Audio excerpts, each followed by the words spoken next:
Como me van a hablar, sé que me van a comprar aquí. Si estoy en el lugar, quiero las manos arriba de toda la gente negro, yo vengo a representar. Ninguno de esos raperos va a poder rapear contra el hijo de puta porque yo siempre me vivo en el andar.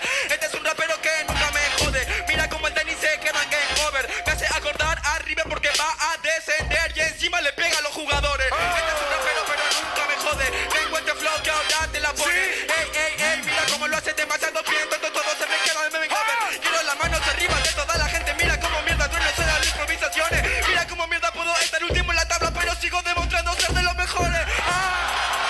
No te la pones de a poquito, nada chico. Es improvisando y de a poquito. Yo te rompo el culo en cada minutito. ¿Sabes que lo hago? ¿Qué te pasa? Vos sos un rapero, pero no sos la amenaza. Me mira con cara de que la rima la casa, pero la gente te saluda porque ya te va derecho a tu casa. Que no se queda en la liga, la gente lo quiere. Este rapero me suena estúpido. Que se dedique a los temas si quiere, porque por lo que vemos la competencia hace lo que puede, pero queda último. ¿Cuánto más tengo que seguir como en la jornada pasada? ¿Cuánto más tengo que pegarle a alguien que se den por pegar trompada? ¿Cómo le tengo que tirar rima acomodada? ¿Cómo mierda te la clavo todas en tu cara? ¿Cómo mierda le voy a pegar a un pelotudo que yo le estoy dando piña y él nunca recibe nada? Última, una más. Si a vos nadie te juna pa. Tengo este flow, hijo de mi puta. Lo hago para arriba porque vos narrás. De izquierda a derecha, toda la gente mira cómo parece.